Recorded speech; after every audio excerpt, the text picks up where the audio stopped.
بسم اللہ الرحمن الرحیم الحمد للہ رب العالمین والصلاة والسلام علی سید الانبیاء والمرسلین وعلی آلہ وصحبہ اجمعین اما بعد اعوذ باللہ من الشیطان الرجیم بسم اللہ الرحمن الرحیم سورة انزلناها وفرضناها وانزلنا فيها آیات بینات لعلکم تذکرون الزانية والزاني فاجلدوا كل واحد منهما 100 جلدة ولا تأخذكم بهما رأفة في دين الله إن كنتم تؤمنون بالله واليوم الآخر وليشهد عذابهما طائفة من المؤمنين. الحمدللہ آج اللہ تعالیٰ کی توفیق سے 20واں روزہ مکمل ہوا ہے، اور آج انشاءاللہ اللہ تعالیٰ کی توفیق سے قرآن کریم کی سورۃ النور، سورۃ الفرقان اور سورۃ الشعراء میں اللہ رب العزت نے جو مضامین بیان فرمائے ہیں، انشاءاللہ ان مضامین کا خلاصہ اور مختصر تشریح آپ حضرات کی خدمت میں پیش کی جائے گی۔ اللہ تعالیٰ سے دعا ہے کہ اللہ تعالیٰ ہمیں قرآن کریم کا نور عطا فرما دیں، اور قرآن کریم کو ہمیں اہتمام کے ساتھ سمجھنے کی اور اس کے لیے کوشش کرنے کی اللہ تعالیٰ ہمیں توفیق عطا فرما دیں، آمین۔ اللہ رب العزت نے سورۃ النور مدینہ منورہ میں نازل فرمائی، اور سورۃ النور کا جو بنیادی مرکزی خیال یا بنیادی موضوع ہے، بنیادی مضمون ہے، وہ یہ ہے کہ اس امت کو چاہیے کہ اپنی عفت اور پاک دامنی کا مکمل خیال رکھیں، اور ہر ایسی گفتگو سے، ہر ایسے معاملات سے اور ہر ایسے الزامات سے اپنے آپ کو بچائیں جو خدا نخواستہ بے حیائی کی طرف لے جانے والا ہو،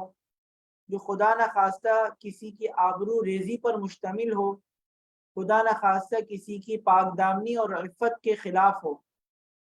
تو قرآن کریم نے اس عنوان سے متعلق کئی احکامات اور مختلف واقعات اللہ رب العزت نے قرآن کریم کی ان آیات کے اندر بیان فرمائے، اور اسی طریقے سے عفت اور پاکیزگی کو حاصل کرنے کے لیے، پاک دامنی کو حاصل کرنے کے لیے ایک مومن کو اور ایک مومنہ کو کیا کرنا چاہیے، اس سے متعلق بھی اللہ رب العزت نے قرآن کریم کی ان آیات میں قیمتی ہدایات بیان فرمائی۔ چنانچہ اس قرآن کریم کی ان صورتوں کا قرآن کریم کی اس صورت کا جو آغاز ان احکامات سے ہوتا ہے کہ اگر کوئی شخص خدا نخواستہ نافرمانی کی وجہ سے اور کوتاہی کی وجہ سے بے حیائی کا ارتکاب کر بیٹھے، گناہ کر بیٹھے، تو ایسی صورت میں اس کے لیے اللہ رب العزت کی طرف سے سزا مقرر ہے، اور عدالت اسلامیہ، اسلامی حکومت کے قاضی کے سامنے اس کا مقدمہ پیش ہوگا، اور اگر اس کا جرم ثابت ہو گیا تو اگر وہ شخص شادی شدہ ہے تو ایسی صورت میں اس کو سنسار کی سزا، اور اگر وہ شخص شادی شدہ نہیں ہے تو ایسی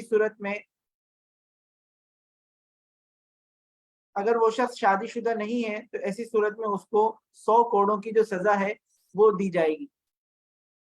تو قرآن کریم کی ان آیات میں اللہ رب العزت نے ان سزاؤں کو بیان فرمایا ہے۔ قرآن کریم کی ان آیات میں اللہ رب العزت نے ان سزاؤں کا بیان فرمایا ہے، اور در حقیقت ان سزاؤں کو بیان کرنے کا جو مقصد ہے وہ مقصد یہ ہے کہ اللہ رب العزت اس بات کی تلقین فرما رہے ہیں کہ ہر انسان کے ذمہ لازم ہے کہ وہ اللہ رب العزت کی توفیق سے اپنی پاک دامنی اور عفت کا خیال رکھے، اور ان تمام بے حیائی اور برائیوں سے اپنے آپ کو بچائے۔ اسی طریقے سے دوسرا حکم قرآن کریم کی ان آیات میں اللہ رب العزت نے یہ بیان فرمایا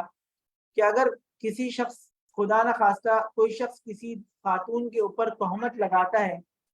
بے حیائی کی یا بدکاری کی تہمت لگاتا ہے، تو اس کے ذمہ لازم ہے کہ وہ اپنے اس الزام اور اس تہمت کے بارے میں 4 گواہ پیش کرے، اور اگر خدا نہ خواستہ وہ 4 گواہ پیش نہیں کر سکا تو عدالت کی طرف سے اسے حد قذف یعنی 80 کوڑوں کی سزا کا حکم سنایا جائے گا۔ اور یہ تمام سزاؤں کا بیان اللہ رب العزت نے قرآن کریم کی ان آیات میں اس لیے بیان فرمایا تاکہ ہم اپنی گفتگو اور اپنے معاملات کے اندر ان تمام چیزوں کا خیال رکھیں اور بے حیائی سے بچنے کا معاشرہ اس بے حیائی سے بچنے کا مکمل اہتمام کرے۔ اسی طریقے سے قرآن کریم کی ان آیات میں اللہ رب العزت نے صحابہ اکرام رضوان اللہ علیہم اجمعین کے ان تنازعات کا بھی فیصلہ فرمایا کہ جس میں زوجین میں سے ایک نے دوسرے کے اوپر شوہر نے بیوی کے اوپر تہمت لگائی اور ان دونوں میں سے کسی شخص کے پاس کوئی گواہ نہیں تھا، تو قرآن کریم نے ان آیات میں اس کا حل بھی بیان فرما دیا گیا کہ وہ لعان کا راستہ اختیار کریں اور لعان کے راستے کو اختیار کر کے اپنی جو قسم اٹھائیں، قسم اٹھا کر علیحدگی کو اختیار کریں۔ قرآن کریم کی ان آیات کے اندر اللہ رب العزت نے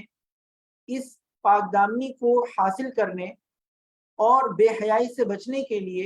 اللہ رب العزت نے چند احکامات بیان فرمائے، اس لیے کہ اس صورت کا جو آغاز ہے وہ سزاؤں کے بیان سے ہوا ہے، لیکن اس صورت کے آغاز کے بعد اللہ رب العزت نے چند احکامات بیان فرمائے ہیں، اور ان احکامات کو ذہن میں رکھنا اور ان احکامات کے اوپر عمل کرنا در حقیقت انسان کو ان تمام چیزوں سے روک لیتا ہے۔ چنانچہ پہلا حکم یہ بیان فرمایا کہ تمام مومن مردوں اور مومن عورتوں کو چاہیے، اور نبی اکرم صلی اللہ علیہ وسلم کو حکم دیا گیا کہ آپ ان مومن مردوں سے اور مومن عورتوں سے کہہ دیں کہ وہ اپنی نگاہوں کو نیچا رکھیں، اپنی نگاہیں جھکا کے رکھیں، غض بصر، اپنی نگاہوں کو جھکا کے رکھیں اور اپنی نگاہوں کے اوپر قابو رکھیں، اپنی نگاہوں کو کنٹرول میں رکھیں اور ایسی چیزوں کے دیکھنے سے اجتناب کریں جن کو دیکھنا اللہ رب العزت نے منع فرما دیا ہے، اور اپنی ان نگاہوں سے اپنی دل کے خیالات اور دل کے اندر آنے والے جو برائی کے خیالات ہیں اس کا سدباب کریں، نگاہوں کی حفاظت کرتے ہوئے ان برے خیالات کا سدباب کریں۔ یہ وہ حکم ہے در حقیقت کہ یہ حکم انسان کے لیے اگر کوئی شخص اپنی نگاہوں کی مکمل حفاظت کر لے اور اس کا اہتمام کر لے تو یہ در حقیقت پہلا دروازہ ہے، اور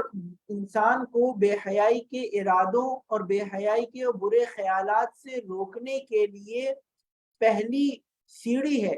کہ اگر انسان اس سیڑھی پر قدم رکھ لیتا ہے تو اللہ رب العزت اس کے لیے برائی سے رکنا آسان فرما دیتے ہیں اور برائی کے خیالات سے بچنا آسان فرما دیتے ہیں۔ ایک حدیث مبارکہ کا مفہوم ہے کہ جس میں نبی اکرم صلی اللہ علیہ وسلم نے یہ وعدہ فرمایا ہے کہ جو شخص اس موقع کے اوپر اپنی نگاہوں کو محفوظ کر لیتا ہے اور برائی سے روک لیتا ہے تو اللہ تعالیٰ اس کو ایمان کی حلاوت نصیب فرماتے ہیں۔ ایمان کی حلاوت ایک ایسی چیز ہے جس کی اس دنیا کے اندر قیمت ہمارے علم میں نہیں، اس دنیا کے اندر کوئی ایسا پیمانہ نہیں ہے جو ایمان کی حلاوت کو جانچ سکے کہ کسی شخص کے دل میں ایمان کی کتنی حلاوت موجود ہے۔ یہ ایسا سکہ ہے کہ جس کی قیمت مرنے کے بعد اللہ رب العزت کی بارگاہ میں انسان کو معلوم ہوگی۔ تو لہٰذا قرآن کریم کی ان آیات میں اس برائیوں سے جن کی سزائیں اللہ رب العزت نے بیان فرمائی ہیں، اور وہ سزائیں خدا نخواستہ کسی انسان کو یہ نہیں کہا گیا کہ وہ جہاں چاہے ان سزاؤں کو نافذ کرتا پھرے، بلکہ ان سزاؤں کا بیان اسلامی عدالتوں کے لیے ہے، حکومتوں کے لیے ہے۔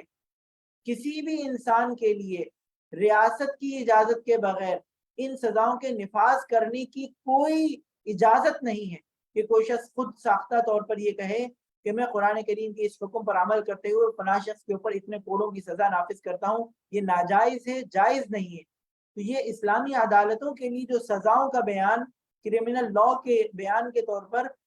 جو سول کوڈ کے قوانین کے طور پر جن سزاؤں کا بیان فرمایا گیا ہے، اللہ رب العزت نے وہ احکامات بھی بیان فرما دیے کہ جن احکامات کے اوپر عمل کرتے ہوئے انسان ان چیزوں سے اپنے آپ کو روک سکتا ہے۔ اس میں سے پہلا حکم اللہ رب العزت نے بیان فرمایا کہ انسان اپنی نگاہوں کو جھکا کے رکھے۔ دوسرا حکم قرآن کریم کی ان آیات میں اللہ رب العزت نے بیان فرمایا اب خواتین کو متوجہ فرما کر کہ وہ وہ حجاب کا اہتمام کریں، چادر لینے کا اہتمام کریں، اور ان کی زیب و زینت کسی بھی طور پر نامحرموں کے سامنے ظاہر نہ ہونے پائے۔ چنانچہ قرآن کریم کی ان آیات میں اللہ رب العزت نے محرم رشتہ داروں کو بھی تفصیل کے ساتھ بیان فرما دیا اور نامحرم رشتہ داروں کو بھی تفصیل کے ساتھ بیان فرما دیا، جس سے یہ بات تفصیل سے بیان فرما دی گئی کہ کن لوگوں سے خواتین کا کن مردوں سے پردہ ہے اور کن مردوں سے پردہ نہیں ہے۔ چنانچہ ایک خاتون کے لیے اس بات کو بیان فرما دیا گیا کہ ان کی زیب و زینت کا اور اسی طریقے سے وہ اپنے شوہر کے سامنے، اپنے والدین کے سامنے، اپنے بھانجوں کے اور اپنے بھتیجوں کے سامنے جا سکتی ہیں۔ ان کے علاوہ دیگر جتنے بھی رشتہ دار ہیں ان کے سامنے حجاب کے ساتھ جانے کا حکم ہے، حجاب کی چادر لینے کا حکم ہے۔ تو دوسرا حکم جو اللہ رب العزت کی طرف سے یہ بیان فرمایا گیا کہ جس میں اس بات کی تلقین فرمائی جا رہی ہے کہ خواتین حجاب کا اہتمام کریں، چادر لینے کا اہتمام کریں۔ قرآن کریم کی دوسری آیت میں سورۃ الاحزاب میں اللہ رب العزت نے فرمایا، اے اللہ کے نبی صلی اللہ علیہ وسلم، آپ اپنی ازواج سے اور مومنین کی عورتوں سے یہ کہہ دیجئے، اپنی بیٹیوں سے اور مومنین کی عورتوں سے یہ کہہ دیجئے کہ وہ حجاب کی چادر کو جھکا کر ڈھانپ کر نکلا کریں۔ جب وہ گھر سے نکلا کریں تو حجاب کی چادر جھکا کر نکلا کریں تاکہ ان کو تکلیف سے بچنا ان کے لیے ممکن ہو، تاکہ وہ تکلیف سے اپنے آپ کو بچا سکیں، اذیت سے اپنے آپ کو بچا سکیں۔ قرآن کریم کی ان آیات میں اللہ رب العزت نے حجاب کو اختیار کرنے کی عظیم حکمت کو بیان فرما دیا ہے، جس کا مشاہدہ ہمارے معاشرے کی خواتین کرتی ہیں کہ وہ خواتین جو حجاب کا اہتمام کرتی ہیں، پردے کا اہتمام کرتی ہیں، وہ زیادہ اپنے آپ کو محفوظ اور زیادہ اپنے آپ کو باوقار محسوس کرتی ہیں، اور وہ خواتین جو خدا نخواستہ اس حکم کی رعایت نہیں رکھتی ہیں ان کو طرح طرح کے امتحانات کا اور آزمائشوں کا سامنا کرنا پڑ سکتا ہے۔ قرآن کریم کی ان آیات میں اللہ رب العزت نے جو دوسرا حکم بیان فرمایا ہے وہ پردے کا حکم ہے۔ پہلا حکم نگاہوں کو جھکانے کا اور دوسرا وہ مردوں اور عورتوں دونوں سے متعلق ہے، اور دوسرا حکم اللہ رب العزت نے خصوصی طور پر خواتین کو متوجہ کر کے حکم بیان فرمایا کہ وہ حجاب کا اہتمام کریں، پردے کا اہتمام کریں۔ جب وہ پردے کا اہتمام کریں گی تو انشاءاللہ اس سے ان کی حفاظت بھی ہوگی اور ان کے وقار میں بھی اضافہ ہوگا، اور وہ زیادہ باوقار طریقے سے اپنی ذمہ داریوں کو ادا کر سکتی ہیں۔ جو بھی ان کی ذمہ داریاں ہیں، جو بھی ان کے فرائض ہیں، جو بھی ان کے امور ہیں، چاہے وہ گھر کے اندرونی معاملات ہوں یا ضرورت پڑنے کے اوپر گھر سے باہر نکلنے کے معاملات ہوں، یا کوئی بھی تدریس کا ذمہ داری ہو یا طب کا شعبہ ہو، کوئی بھی شعبہ ہو، حجاب کے ساتھ ان تمام امور کو ادا کرنا، حجاب کو اختیار کرتے ہوئے یہ تمام فرائض منصبی انجام دینا، حجاب کو اختیار کرتے ہوئے ان تمام امور کو انجام دینا، یہ زیادہ آسان ہے، زیادہ پاک دامنی اور زیادہ پاکیزگی والا ہے، اور اس میں ان کے وقار کی بھی حفاظت ہوتی ہے، اور ان کے لیے اللہ رب العزت کے حکم کی تعمیل کی وجہ سے اجر و ثواب کا بھی وعدہ ہے۔ قرآن کریم کی ان آیات میں اللہ رب العزت نے تیسرا حکم استیزان کا بیان فرمایا۔ پہلا حکم غض بصر کا، نگاہوں کو جھکانے کا، دوسرا حکم حجاب کا، اور تیسرا حکم اللہ رب العزت نے قرآن کریم کی آیات میں استیزان کا بیان فرمایا کہ یہ آداب بیان فرما دیے گئے کہ جب تم کسی کے یہاں جاؤ تو بغیر اجازت اس کے گھر میں داخل نہ ہوا کرو، تاکہ خدا نہ خواستہ کہ شیطان کے وہ آرام کا وقت ہو اور بغیر اجازت داخل ہونے کی وجہ سے اس آرام کے وقت میں تمہاری نظر کسی کے اوپر پڑ جائے اور تمہارے دل میں شیطان کوئی خیال پیدا کر دے۔ تو لہٰذا تیسرا حکم جو اللہ رب العزت نے قرآن کریم کی آیات میں بیان فرمایا کہ وہ بغیر اجازت کسی کی خوابگاہ میں، بغیر اجازت کسی کے گھر میں داخل ہونے کی اجازت نہیں ہے، منع فرما دیا گیا۔ البتہ اس بات کی اجازت ہے کہ انسان اپنے والدین کے گھر میں جا سکتا ہے اور اسی طریقے سے اپنے قریبی رشتہ داروں کے گھروں میں جا سکتا ہے، لیکن جو آرام کے اوقات ہیں ان آرام کے اوقات میں بھی بغیر اجازت کے داخل ہونے کی اجازت نہیں ہے۔ آرام کے اوقات میں اس لیے کہ خواتین آرام کر رہی ہوں گی تو اس موقع کے اوپر کسی بھی انسان کے لیے خوابگاہوں میں جانے کی اجازت نہیں ہے۔ یہ اللہ رب العزت نے آداب بیان فرما دیے، اور آخری حکم اس سلسلے سے متعلق یہ بیان فرمایا کہ تمام گارجن، سرپرست جو حضرات ہیں، چاہے وہ والدین ہوں، چاہے وہ کسی اور ذریعے سے کسی اور نسبت سے سرپرست شمار کیے جا رہے ہوں، ان کو یہ حکم بیان فرمایا گیا ہے وَأَنكِحُوا الْأَيَامَ مِنكُمْ کہ تم اپنی خواتین کے نکاح کرا دو وقت کے اوپر، جب وہ نکاح کی عمر کو پہنچ جائیں تو اس موقع کے اوپر ان کے نکاح کو جلد از جلد منعقد کرانے کا اہتمام کرو۔ یہ تمہاری ذمہ داری ہے، یہ تمہارا فرض ہے کہ تم اس کے لیے مکمل کوشش کرو اور وقت پر ان کے نکاح کرا دو۔ تو یہ وہ احکامات ہیں، یہ 4 احکامات قرآن کریم کی آیات میں اللہ رب العزت نے بیان فرمائے ہیں، اور ان احکامات کو اگر انسان اہمیت کے ساتھ سوچے سمجھے اور اس کے اوپر عمل کی کوشش کرے تو انشاءاللہ اس معاشرے کے اندر بے حیائی کا خاتمہ بھی ہو سکتا ہے، اور اسی طریقے سے اس معاشرے کے اندر پاک دامنی اور عفت کا دور دورہ بھی ہو سکتا ہے۔ قرآن کریم کی انہی آیات میں اللہ رب العزت نے اس واقعے کا بھی تذکرہ فرمایا ہے کہ جو واقعہ غزوہ بنو المصطلق میں حضرت عائشہ رضی اللہ تعالی عنہ کے ساتھ پیش آیا، اور ایک غلط الزام منافقین کی طرف سے حضرت عائشہ رضی اللہ تعالی عنہ کی ذات اقدس کے اوپر لگایا گیا، اور قرآن کریم کی ان آیات میں اللہ رب العزت نے حضرت عائشہ رضی اللہ تعالی عنہ کی براءت کا اعلان فرمایا اور مومنین کو تنبیہ فرمائی کہ ایسا کیوں نہیں ہوا کہ جب بھی ان مومنین نے اپنی زبان اپنے کانوں سے یہ الزام سنا تو ان کو یہ کہنا چاہیے تھا ھذا بہتان عظیم، یہ بہت بڑا بہتان ہے، ہم اس کی تائید نہیں کر سکتے، ہم اس کے بارے میں کوئی گفتگو نہیں کر سکتے۔ نبی اکرم صلی اللہ علیہ وسلم کی زوجہ مطہرہ ام المؤمنین ہیں اور امہات المؤمنین میں شامل ہیں، وہ پاک دامن ہیں، اور ان سے ہم اس قسم کی کسی بات کا تصور بھی نہیں کر سکتے۔ مومنین کو چاہیے تھا کہ وہ اس قسم کے مضبوط رد عمل کے ساتھ اس الزام کو رد کرتے، لیکن اللہ رب العزت نے تنبیہ بھی فرمائی، اور جن لوگوں نے توبہ کر لی ان کی توبہ کو قبول بھی فرمایا، اور جو منافقین ہیں وہ ان کو رسوائی کا سامنا کرنا پڑا، اور ان کی منافقت کھل کر سب لوگوں کے سامنے آ گئی۔ یہ تمام واقعات اللہ رب العزت نے بیان فرما دیے، اور ان واقعات کو بیان فرمانے کے ساتھ ایک عظیم واقعے کی طرف اللہ رب العزت نے اشارہ فرمایا، اور اس کے لیے قرآن کریم میں آیت نازل فرما دی، اور اس آیت کے اندر حضرت ابوبکر صدیق رضی اللہ تعالیٰ عنہ کی فضیلت کا بیان ہے۔ اور واقعہ یہ ہوا کہ جب حضرت عائشہ رضی اللہ تعالیٰ عنہ کے اوپر یہ الزام ہوا تو اس موقع کے اوپر ایک صحابی حضرت مصطح رضی اللہ تعالیٰ عنہ جو حضرت ابوبکر صدیق رضی اللہ تعالیٰ عنہ کی کفالت میں تھے، اور حضرت ابوبکر صدیق رضی اللہ تعالیٰ عنہ ان کے کچھ ذمہ داریاں اور اخراجات انہوں نے اپنے ذمے لیے ہوئے تھے،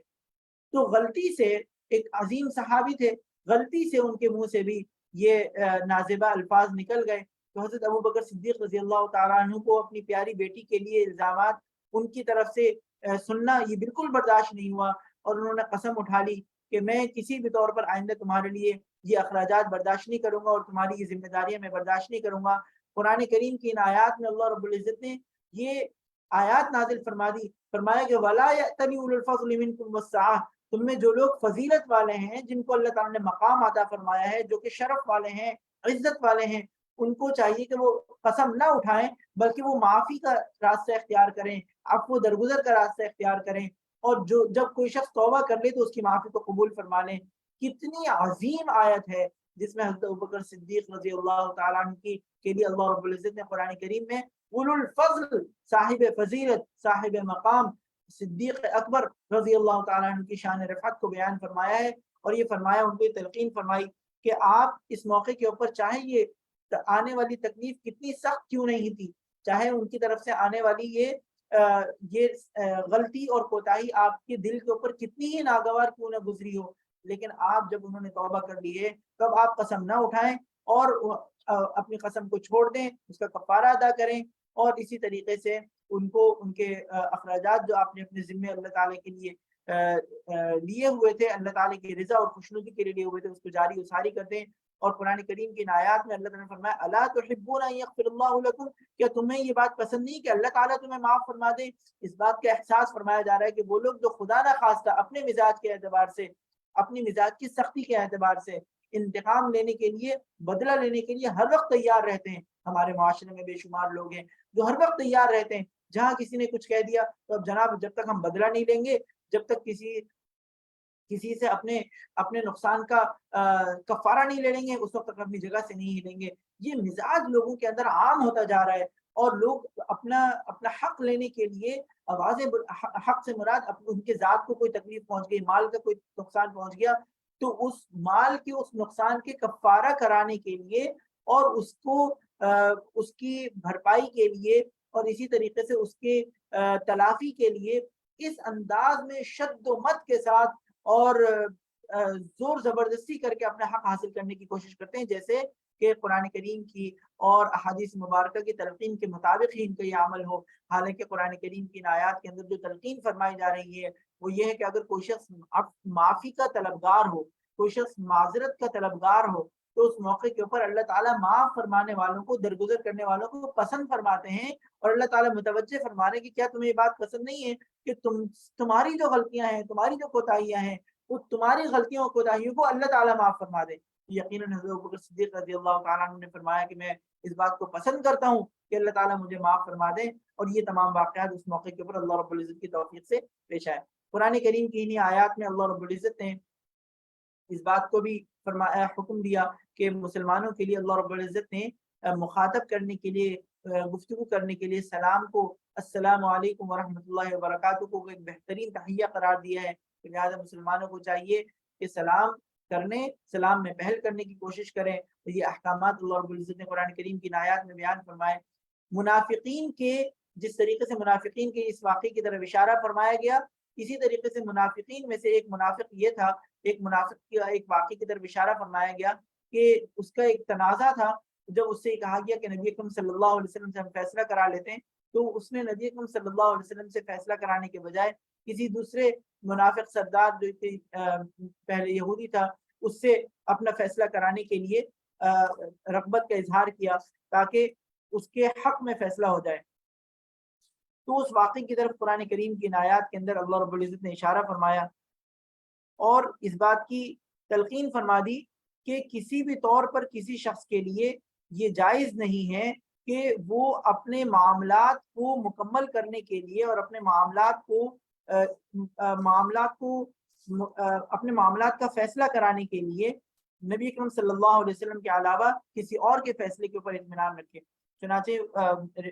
روایات میں یہ ہے کہ اس منافق نے فیصلہ کرانے کے لیے یہودی سردار کعب بن اشرف سے فیصلہ کرانے کی تجویز پیش کی۔ قرآن کریم کی آیات میں اللہ تعالیٰ نے بیان فرما دیا کہ یہ لوگ ایمان پر نہیں ہیں، ان کا دل ابھی تک کفر کے اوپر جمع ہوا ہے، ان کے دل میں ابھی تک نفاق بیٹھا ہوا ہے، کفر بیٹھا ہوا ہے، یہ لوگ منافق ہیں، ایمان پر نہیں ہیں۔ اس لیے کہ جب تک یہ لوگ نبی اکرم صلی اللہ علیہ وسلم کو اپنا فیصلہ کرنے والا، اپنے معاملات کے اندر قاضی نہیں مان لیتے اور ان کے دل اس بارے میں، جیسا کہ قرآن کریم کی دوسری مقام پر اللہ تعالیٰ نے فرمایا ہے کہ جب تک کہ وہ نبی اکرم صلی اللہ علیہ وسلم کو اپنا فیصلہ کرنے والا قرار نہ دے اور جو کچھ نبی اکرم صلی اللہ علیہ وسلم فیصلہ فرما دیں اس کے اوپر اپنے دل میں ذرا بھی تنگی بھی محسوس نہ کریں،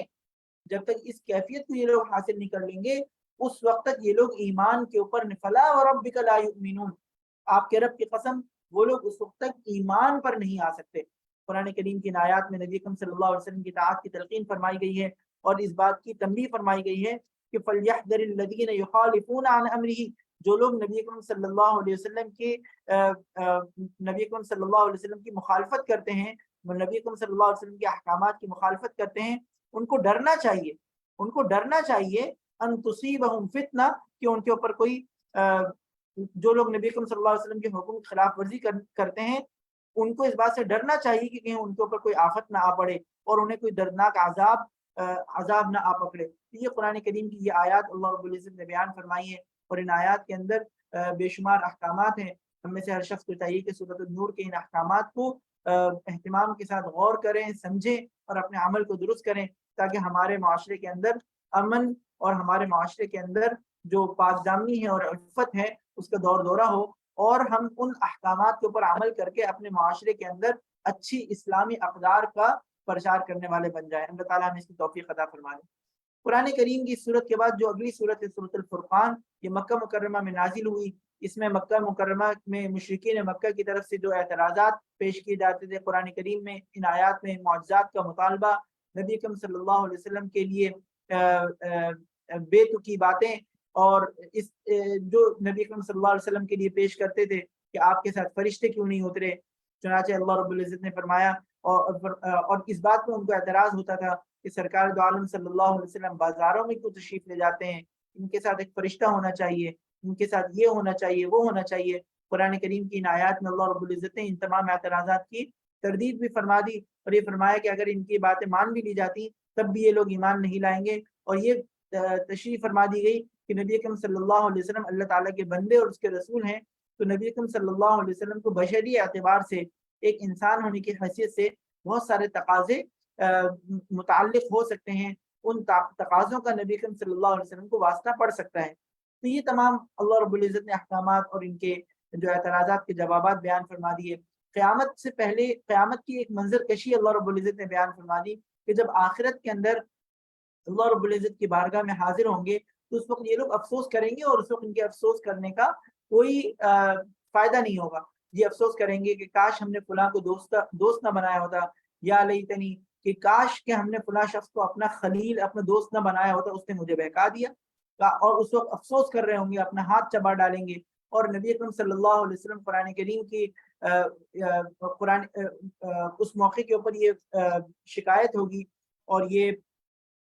نبی اکرم صلی اللہ علیہ وسلم شفاعت کے بجائے، یعنی کہ جب قیامت کے روز سب لوگ نبی اکرم صلی اللہ علیہ وسلم کی شفاعت کا انتظار کر رہے ہوں گے کہ کب نبی اکرم صلی اللہ علیہ وسلم ہماری شفاعت فرمائے، اس موقع کے اوپر قرآن کریم کی آیت یہ ہو رہی ہے وقال الرسول یا رب ان قوم اتخذوا هذا القرآن مہجورا، کہ محشر کے دوران، محشر میں حساب کتاب کے دوران، ان کفار کے اس انجام کے تذکرے کے دوران اللہ رب العزت کے سامنے نبی اکرم صلی اللہ علیہ وسلم یہ فرمائیں گے اے میرے رب، میری اس قوم نے قرآن کو چھوڑ دیا تھا، قرآن کے اوپر عمل نہیں کیا تھا، قرآن کریم کی ان آیات کی تشریح، قرآن کریم کی آیات ان کے سامنے پیش کی گئی تھی، لیکن انہوں نے قرآن کریم کی ان آیات کے اوپر عمل نہیں کیا۔ مفسرین اکرام رحمہ اللہ فرماتے ہیں کہ ہم میں سے ہر شخص کو قرآن کریم کی اس آیت کو دیکھ کر تنبیہ اور نصیحت حاصل کرنی چاہیے، عبرت پکڑنی چاہیے کہ ایسا نہ ہو کہ ہمارا جو قرآن کریم کے ساتھ تعلق ہے وہ تعلق خدا نہ خواستہ اتنا کمزور اور اتنا ناقدری والا نہ ہو کہ قیامت کے روز خدا نہ خواستہ ہماری بھی شکایت نہ ہو جائے۔ خدا نہ خواستہ قرآن کریم کی خدا نہ خواستہ ایسا نہ ہو کہ قیامت کے روز نبی اکرم صلی اللہ علیہ وسلم کے سامنے ہم منہ دکھانے کے قابل نہ رہیں۔ خدا نہ خواستہ ایسا نہ ہو کہ قیامت کے روز ہمارا شمار قرآن کریم کی حق تلفی کرنے والوں میں نہ ہو جائے، اور قرآن کریم کی ہمارے حق میں سفارش کے بجائے ہمارے خلاف گواہی نہ آ جائے۔ تو ہمیں اس چیز سے بچنا چاہیے۔ قرآن کریم کے جو حقوق ہیں، تلاوت سے متعلق ہیں، تدبر فی القرآن سے متعلق ہیں، عمل بالقرآن سے متعلق ہیں، یعنی قرآن کریم کی آیات کو سمجھنا، غور کرنا، قرآن کریم کی آیات پر عمل کرنا، ان تمام حقوق کی ادائیگی کی ہمیں مکمل کوشش اور اہتمام کرنا چاہیے۔ اللہ تعالیٰ ہمیں اس کی توفیق عطا فرما دے۔ قرآن کریم کی انہی آیات میں سورۃ الفرقان کے اندر اللہ رب العزت نے اپنے نیک بندوں کی صفات کو بیان فرمایا ہے۔ یہ صفات اتنی قیمتی صفات ہیں، اتنی قیمتی صفات ہیں، یہ ایک طریقے سے ایک چیک لسٹ ہے۔ چیک لسٹ کا مطلب یہ ہے کہ ایک لسٹ بتا دی گئی ہے، اور اس لسٹ کے اندر چند صفات بصورت احکامات، چند صفات بیان فرما دی گئی ہیں جو کہ احکامات کے درجے میں ہیں، اور انسان کو چاہیے کہ ٹک لگاتا رہے کہ مجھے اس میں سے کیا چیز حاصل ہو گئی، میں نے کس چیز کو حاصل کرنے کے لیے کوشش کر لی، اور جو چیز اس سے چھوٹ رہی ہو اس کو حاصل کرنے کی وہ کوشش کرے۔ اور جب انسان اس کی کوشش کرے گا تو انشاءاللہ اللہ تعالیٰ کی توفیق سے، اللہ تعالیٰ کی مدد سے انسان کو چیزیں انشاءاللہ حاصل بھی ہو جائیں گی، اور حاصل ہونے کے بعد انشاءاللہ وہ ان چیزوں اس کو جو اجر ہے جو کہ قرآن کریم کی انہی آیات میں اللہ تعالیٰ نے بیان فرمایا ہے، اللہ تعالیٰ ہمیں وہ اجر بھی عطا فرما دیں گے۔ چنانچہ قرآن کریم کی ان آیات کے اندر اللہ رب العزت نے جو صفات بیان فرمائی ہیں، ان صفات کو ہمیں سمجھنا ہے، اور میں ان آیات کا جو ترجمہ ہے وہ آپ حضرات کی خدمت میں پیش کر رہا ہوں۔ اللہ تعالیٰ فرما رہے ہیں وَعِبَادُ الرَّحْمَنِ الَّذِينَ يَمْشُونَ عَلَى الْأَرْضِ هَوْنًا، اللہ تعالیٰ کے رحمان کے بندے وہ ہیں جو زمین پر عاجزی سے چلتے ہیں۔ چنانچہ ان اللہ کے نیک بندوں کی صفت یہ ہے کہ جو مومن بندے ہیں ان کی پہلی صفت یہ ہے کہ ان کے اندر تکبر نہیں ہوتا، ان کے اندر عاجزی ہوتی ہے، ان کے طور طریقے میں، ان کی گفتگو میں، ان کے رویوں میں، ان کے باہمی سلوک میں، چال چلن میں اللہ رب العزت کی توفیق سے یہ لوگ عاجزی اختیار کرتے ہیں، متکبرانہ رویہ اختیار نہیں کرتے۔ تو ان اللہ رحمان، عباد الرحمان کی جو پہلی صفت اللہ تعالیٰ نے قرآن کریم کی آیات میں بیان فرمائی ہے کہ یہ لوگ تکبر سے بچتے ہیں اور عاجزی اختیار کرتے ہیں۔ اگلی صفت وَإِذَا خَاطَبَهُمُ الْجَاهِلُونَ قَالُوا سَلَامًا، کہ جب جاہل لوگ ان سے جاہلانہ خطاب کرتے ہیں تو وہ سلامتی کی بات کہتے ہیں۔ قرآن کریم کی دیگر آیات میں بھی اللہ رب العزت نے فرمایا ہے کہ برائی کا جواب اچھائی سے دو، برائی کا جواب اچھائی سے دو، اور برائی کا جواب اچھائی سے دینے کا یہی مطلب ہے، اور برائی سے کا جواب اچھائی سے دینے والے کو صابر شمار کیا گیا ہے، اور یہ فرمایا گیا ہے کہ برائی کا جواب اچھائی سے دینا بغیر صبر کے ممکن ہی نہیں ہے۔ قرآن کریم میں اللہ تعالیٰ نے فرمایا کہ بڑا بڑا بڑا اس کو حصہ مل جاتا ہے صبر کا، بڑا نصیب والا ہے وہ شخص، بڑا خوش قسمت ہے وہ شخص جس کو اللہ رب العزت یہ کیفیت عطا فرما دیتے ہیں، یہ صلاحیت عطا فرما دیتے ہیں کہ وہ صبر سے کام لیتے ہوئے برائی کو سہ کر، برائی کو برداشت کر کے اس کا جواب اچھائی سے دے۔ یہ بڑا نصیب والے شخص کا کام ہے، تو لہٰذا ہمیں چاہیے کہ ہم اس چیز کو حاصل کرنے کی کوشش کریں کہ ظاہر خلاف مزاج واقعات کو کہیں بھی کسی کے ساتھ بھی پیش آ سکتے ہیں، کسی بھی شخص کی طرف سے بھی خلاف مزاج اور خلاف آداب گفتگو پیش آ سکتی ہے، اس موقع کے اوپر جواباً ایسا ہی کلام کرنا، جواباً ایسا ہی جواب دینا، جواباً ایسی ہی گفتگو کرنا جو شریعت کے پورے آداب کے مطابق ہو اور اخلاقیات کے اخلاق کے عمدہ اخلاق کے تقاضوں کے مطابق ہو۔ جب تک انسان اس چیز کو اختیار نہیں کرے گا، اللہ کے نیک بندوں کی یہ صفت اس کو حاصل نہیں ہوگی۔ چنانچہ اس کو سلامتی میں یہ بات بھی شامل ہے کہ برائی کا جواب اچھائی سے دینا، سلامتی میں یہ بات بھی شامل ہے کہ بیجا بحث میں نہ الجھنا، سلامتی میں یہ بات بھی شامل ہے، سلامتی سے جواب دینے میں یہ بات بھی شامل ہے کہ بیجا بحث میں نہیں الجھنا، جس کو نبی اکرم صلی اللہ علیہ وسلم نے ایک دوسری حدیث مبارکہ میں فرمایا کہ قیل و قال سے بچنا چاہیے، قیل و قال سے، بلا وجہ بحث سے، ایسی بحث کرنا جس کا نہ دنیا میں کوئی فائدہ ہو نہ دین کا کوئی فائدہ ہو، اس بحث سے اپنے آپ کو اعراض کر لینا، منہ موڑ لینا، اپنے آپ کو بچا لینا۔ یہ اللہ رب العزت نے قرآن کریم کی ان آیات میں دوسری یہ صفت بیان فرمائی ہے کہ جب جاہل لوگ ان سے مخاطب ہوتے ہیں، خطاب کرتے ہیں،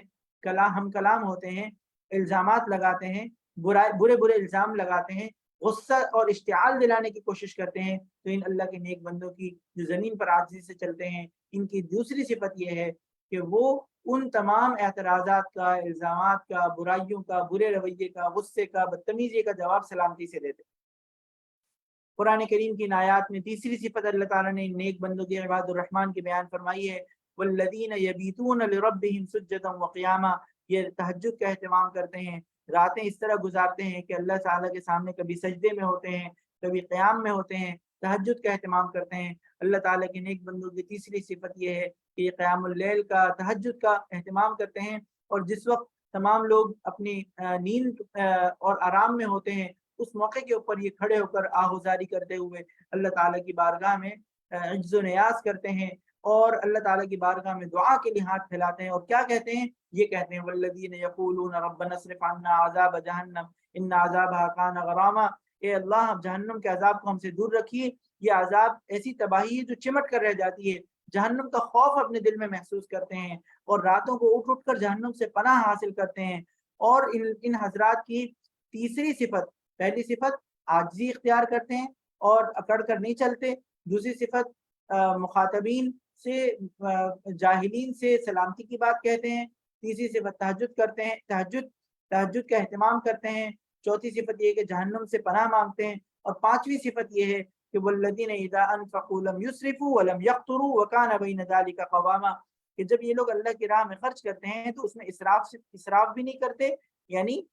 حد سے تجاوز بھی نہیں کرتے، اور اسی طریقے سے اپنا ہاتھ بالکل تنگ بھی نہیں کرتے، بلکہ اعتدال کا راستہ اختیار کرتے ہیں۔ یعنی ان حضرات کی پانچویں صفت اللہ کے نیک بندوں کی یہ ہے کہ یہ انفاق فی سبیل اللہ کو کرتے ہیں، اور انفاق فی سبیل اللہ میں بھی اعتدال کا راستہ اختیار کرتے ہیں، جیسا کہ ہم نے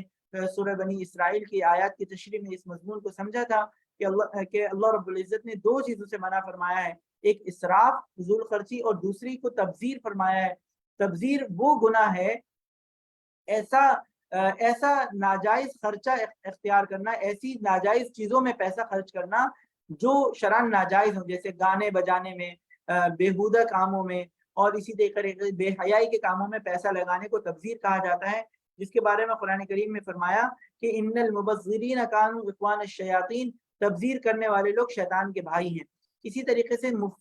مسرفین، وہ لوگ جو اسراف کرتے ہیں، ان کے بارے میں فرمایا کہ اللہ تعالیٰ اسراف فضول خرچی کرنے والوں کو پسند نہیں فرماتے۔ تو دیکھیں یہاں پر اللہ تعالیٰ نے فرمایا کہ اسراف کہا جاتا ہے ایسی فضول خرچی کہ جو انسان جائز کام کرتے ہوئے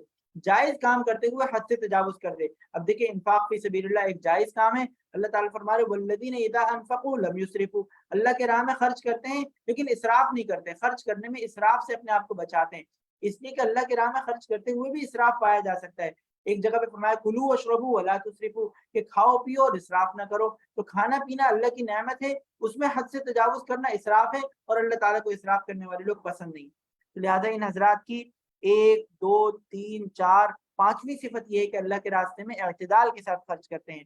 اور ان کی 6ٹھی صفت یہ ہے کہ یہ اپنے اللہ تعالیٰ کے ساتھ کسی کو عبادت میں شریک نہیں کرتے، یعنی توحید کے ساتھ اللہ تعالیٰ کو ہی ایک معبود واحد مانتے ہیں. اور 7ویں صفت ان کی یہ ہے کہ یہ قتل سے اپنے آپ کو بچاتے ہیں. اور 8ویں صفت ان کی یہ ہے کہ یہ لوگ بدکاری اور بے حیائی سے، زنا سے اپنے آپ کو دور رکھتے ہیں.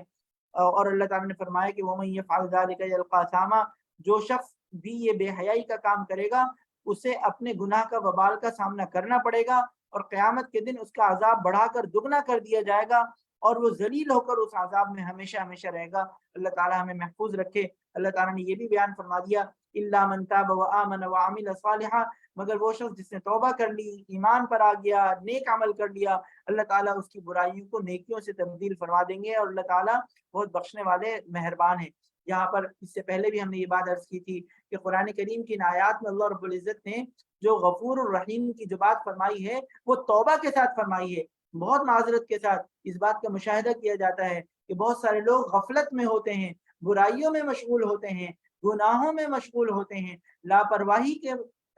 کے کام کر رہے ہوتے ہیں، اور لاپرواہی کرتے ہوئے، گناہوں کے کام کرتے ہوئے ان کی زبان سے جملہ نکلتا ہے اللہ تعالیٰ بہت معاف فرمانے والے ہیں، غفور الرحیم ہے. اللہ تعالیٰ نے یہ بات نہیں فرمائی. اللہ تعالیٰ نے فرمایا کہ الا من تاب، جو توبہ کرتا ہے اللہ تعالیٰ اسے معاف فرماتے ہیں. یہ اللہ تعالیٰ کی سنت ہے، اللہ تعالیٰ کا طریقہ ہے کہ توبہ کرنے والوں کے لیے اللہ تعالیٰ غفور الرحیم ہے. اور انسان کو ڈرنا چاہیے ان تمام غلطیوں سے جس کے لیے انسان نے ابھی تک توبہ کے لیے پیش قدمی نہیں کی. اللہ تعالیٰ ہمیں معاف فرما دے اور اپنی برائیوں کی سچی توبہ اور مغفرت کرانے کی اللہ تعالیٰ ہمیں توفیق عطا فرما دے. اللہ تعالیٰ نے فرمایا جو کوئی توبہ کرتا ہے، نیک عمل کرتا ہے، وہ اللہ تعالیٰ کی طرف لوٹ آتا ہے. اسی کے ساتھ ساتھ اللہ تعالیٰ نے ان لوگوں کی یہ صفت بھی بیان فرمائی کہ یہ لوگ ناحق کاموں میں، برائی کے اور جھوٹ کے کاموں میں شامل نہیں ہوتے، جھوٹ کی اور برائیوں کی مدد نہیں کرتے، گناہ اور سرکشی کے کاموں میں تعاون نہیں کرتے. اور فرمایا کہ وَإِذَا مَرُّوا بِاللَّغْوِ مَرُّوا كِرَامًا، اگلی صفت یہ ہے ان کی کہ یہ لوگ بیکار چیزوں میں پڑتے ہی نہیں، بیکار چیزوں میں نہیں پڑتے، باوقار گزر جاتے ہیں. وہ لوگ برے کام بے وقت ضائع کر رہے ہیں، اور اسی طریقے سے ایسے فضول سیاسی بحث و مباحثے میں مشغول ہیں جس کا نہ دین کا کوئی فائدہ نہ دنیا کا کوئی فائدہ. بعض اوقات اس کے اندر گناہوں میں بھی پڑ جاتے ہیں، ایسے الزامات میں پڑ جاتے ہیں جس کی تحقیق نہیں ہوتی. تو لہٰذا ایسی جو جتنے بھی مواقع ہوتے ہیں بیکار باتوں کے، برائیوں کے، ان تمام چیزوں میں اللہ کے یہ نیک بندے باوقار طریقے سے گزر جاتے ہیں. اور یہ فرمایا اللہ تعالیٰ نے ان کی یہ صفت بھی بیان فرمائی کہ یہ کہتے ہیں کہ اور جب ان کو اپنے پروردگار کی آیات کے ذریعے سے نصیحت کی جاتی ہے تو وہ بہرے اور اندھے بن کر نہیں گر پڑتے، بلکہ وہ بصیرت کے ساتھ اور اسی طریقے سے شوق کے ساتھ اللہ رب العزت کے ان احکامات کو سنتے ہیں، سمجھتے ہیں، اشتیاق ہوتا ہے ان کے اندر، اور اشتیاق کے ساتھ اللہ تعالیٰ کے ان احکامات کو سنتے ہیں، سمجھتے ہیں اور عمل کرنے کی پوری کوشش کرتے ہیں. اللہ تعالیٰ نے فرمایا کہ یہ لوگ اللہ سے دعا مانگتے ہیں کہ اے اللہ ربنا هب لنا من ازواجنا وذرياتنا قرة اعین واجعلنا للمتقین اماما. یہ وہ لوگ اللہ سے دعا کرتے ہیں ہمارے پروردگار ہمیں اپنی بیوی بچوں سے آنکھوں کی ٹھنڈک عطا فرما، اور ہمیں پرہیزگار لوگوں کا متقین کا سربراہ اور امام بنا دے. اللہ تعالیٰ فرما رہے کہ